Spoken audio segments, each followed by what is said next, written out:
what's up, everybody? I'm Dr. Regina Bradley, and this is Outkasted Conversations, number 27. Yeah. And I had to get this one out early because he got stuff to do with his life. But our guest for today is Dr. Heureux Lewis-McCoy, who's an associate professor of sociology and black studies at CUNY, New York. What's going on, good sir? How are you this morning? I'm doing well. I like it bright and early, you know. Yeah, you got to just get the day started right? How's Outkast? Exactly. Yeah. So you know how to get into the club. How did you become Outkasted? I became Outkasted, I guess, back around the time Southern Playlist came out. I was watching Rap City, and I saw these two cats flowing. And I liked the video, and then I went over to my boy Matt's house, and he's like, yo, you heard of this group Outkast? And I was like, yeah, I just heard of them. And he's like, you got to hear this tape. And then, like a good friend, I took the tape from him, which was Southern Playlistic, and I played that tape until it popped, literally. And then I dubbed another copy of it and listened to that one until it popped a second time. And so that was the year, I believe, was in 1990. Let me see, that had to be 94, right, I guess. And that was also the time when my sister was moving down to Atlanta, and I pulled her aside and I said, hey, look, you're about to move to Atlanta, and you know I'm your little brother, so I like to tell you what to do. I said, don't get in trouble. Don't mess up at school, but if you meet any of these two guys, and I showed her a picture of Dre and Big Boy, I was like, you talk to them, and you make sure that I meet them. And ever since then, you know, I've been outcasted for life. I just think it's always funny when I ask people how they became outcasted, and they say that they fell in love on a tape. Yeah. It was definitely a tape. It was definitely a tape. It was the tape, and that's just all she wrote. I think that's dope. But you do some really important work in analyzing public policy, especially school policy as it relates to race, class, and gender. You have a new book out, Inequality in the Promised Land. You know I got to buzz you one good time. I appreciate that. True. Yeah. So one of the questions I want to start this conversation off with is, oftentimes when we think of Outkast, there are a lot of references to education and the failures of education and what's the point of education. So what are your thoughts on the ways we can think about Outkast as a critique of school policy? So I think the first place for me when we start about that is even thinking about juxtaposing Big Boy and Dre, right? I remember when they first came out, the advertisement was the player and the poet, right? And Big Boy was the player and Andre was the poet. And for years in listening to the texture of rhyme, the structure of rhyme, I assumed when they said one was a high school dropout that they were referring to Big Boy, right? In reality, of course, it's Andre who's saying, you know, I never smelled the aroma of diploma, right? And I think that one of the things that we get from Outkast organically is seeing that education is not always what it appears on its face, right? Yes. That's not to suggest that Big Boy wasn't educated, but oftentimes when I heard just the poetic license and mastery that Andre was exhibiting, I was like, oh, this brother must have been sitting up here breaking down iambic pentameter and then, you know, figuring out how to read this set of literature, right? The reality is that Outkast gives us a narrative, number one, of creativity, of greatness that isn't located just in the school. The second place I think Outkast gives us a narrative is that they meet at Tri-Cities High School, right? They meet in 10th grade. They perform together. The school becomes the site of unity, but it's also the place in which Dre doesn't find an affirmation for himself. It's also the place that's the beginning, but it's not the ending of Outkast, right? And so all of a sudden you have, if we think about Dre, if we think about even up here in New York, you have so many rappers, right, who have gone through these high schools that are like, this is where we started, this is where we met in the lunchroom, but the curriculum just missed them, right? And I think Outkast gives us a chance to think about, well, what are the ways in which we can engage young people creatively, but also make sure that they're connected to the curriculum that's happening. Because I think that Dre in particular speaks about school, speaks about his mama saying very clearly, you know, if you play now, you're going to suffer later, right? And he was like, man, I figured she was talking yin-yang, right? So he was like, I'm going to do my thing, and then realize, you know what? There are consequences for my actions, right? Me not being connected in school is consequential to my future, but at the same time, in Get Up and Get Out, the central narrative is you have to do something. While old folks are telling you, come on now, you can't just let this time pass by you.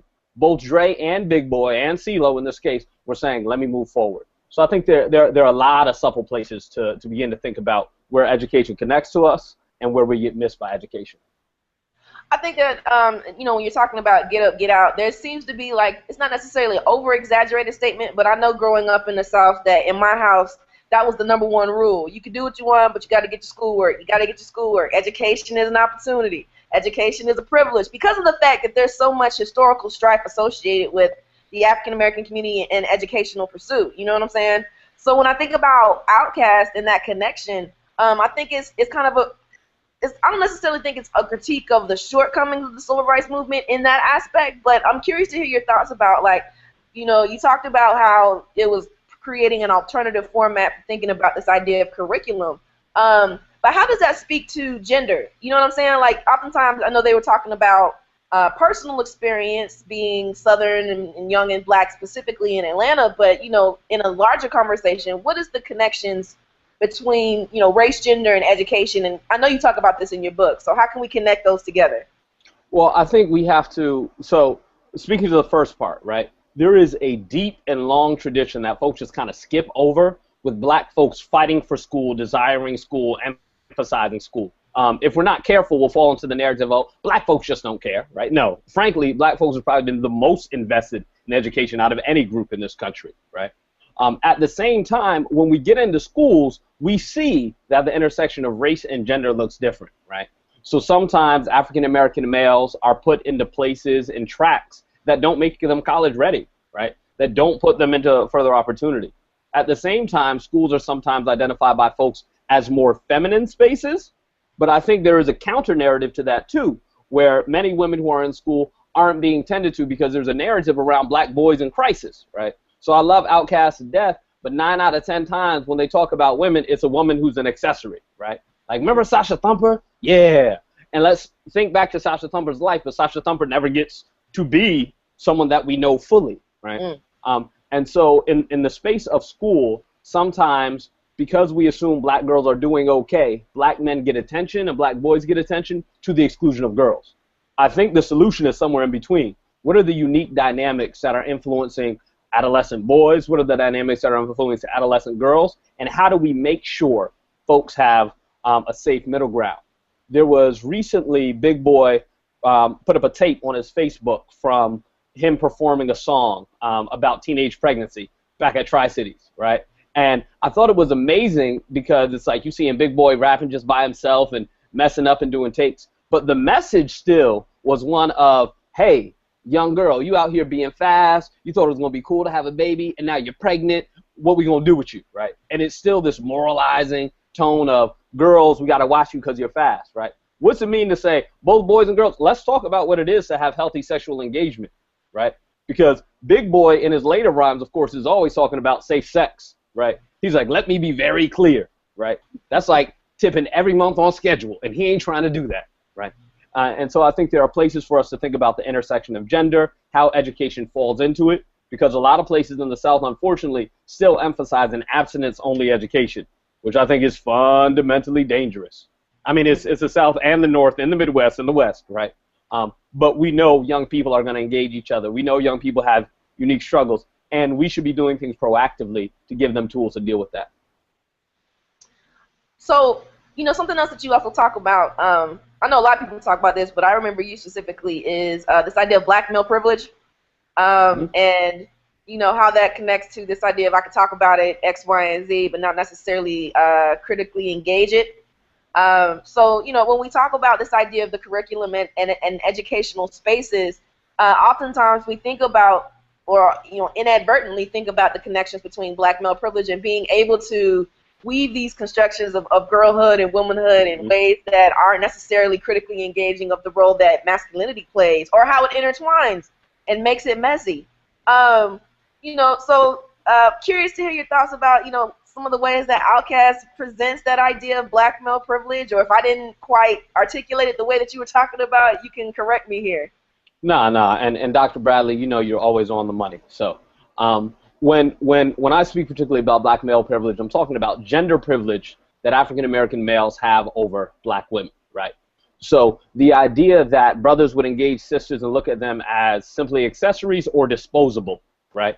So when we look at the lyrics of Big Boy and Andre, right, they often talk about their sexual encounters with women, and that's the limit of it, right? Or they talk about how even some acts that are a little bit more removed, like Killer Mike, they'll talk about big boy's baby mama sister, right? There's always this idea of there is a woman in the background and she is accessible to us. Her narrative isn't that central, right? You see a little bit of a change of that, right, in Mamacita, right? But that's really one song, right? Think about the hundreds of women that could be included. What would it mean to have a voice from the South like Dre, right? And a voice from the South being a play on Anna Julia Cooper, right? Who is our matriarch of black sociology, right? Instead, we get voices of what does it mean to be two young men licking and dipping throughout Atlanta, throughout the South, right? How they're meeting women over time. And ultimately, I think Outkast, particularly Dre, when he speaks about women sometimes, his heart is in a very good place, but it is also in a very heroic narrative, right? If only I could have swooped this woman off her feet and took her away from all this harm. But part of it is we got to recognize that all men are part of dealing with the harm, right, and the pain that gets placed upon women. And so I sometimes grapple with, when I go back to some of the older tapes, the attitudes and the conversations that are just centering on pimping, right? And the narrative that, and a pimp really being an exploitative relationship, someone who is lording over another to extract their capital, right? Marx would say it as exploitation. The Panthers would see it as exploitation. But somehow in part of hip-hop, we're like, yeah, well, you know, a pimp, a player is cool, right? And we don't think about how those things add up over time to make us devalue others and also devalue ourselves. Because part of it is really a question that I always pose to young men, like, what is your life and what is your body worth, right? So who do you choose to engage? Who do you choose not to engage? And how do you make sure you're setting yourself up for where you need to go? Because I think if you, and I love the growth of Outkast and transformation over time, you see it move from simply a narrative about sex, simply a narrative about what they can accumulate, right? And even some of the early narratives about race, but it starts to come into this real question about love and relationships, right? So by the time we get in the speaker box and the love below, we're having a lot more complicated and conversations, and it reflects growth of them as artists. And I think young black males need that space to grow, but also need that space to be challenged, particularly by other black males. No, I think that even extends outside of this conversation in light of the recent events in Ferguson and everything, this idea of, what is my body worth? How do I provide that information to the public, right? I think that's really great. Dr. Lewis-McCoy, what else you got going on, working on? How can people get in contact with you? All that good stuff. I got about 25 irons in the fire, but you can always find out what's going on at www.uptownnotes.com. You can follow me on Twitter at DumiLewis, DumiLewis. I'm spending some time writing on Ferguson these days, keeping in mind that, ironically, Ferguson is like much of metropolitan Atlanta, right? We think about Atlanta as a city, but we're also talking about the suburbs and the ways in which things are not the way they need to be, and young black folks trying to uprise and take back and take control over their destiny. So always trying to be in conversation, and thank you for allowing me to be Outkasted with you. This is something I've been looking forward to for a long, long time. Oh, no doubt. I appreciate you giving us some of your time, insight, wisdom, all that good stuff. Shout out to your shirt. I appreciate it. I am rocking a Pimp Trick Gangsta Click shirt, because sometimes the CD don't play right, but I gotta rock it out. No doubt. We appreciate you. I'm Dr. Regina Bradley. This is Outkasted Conversations. We'll holler at y'all next week. Y'all be easy.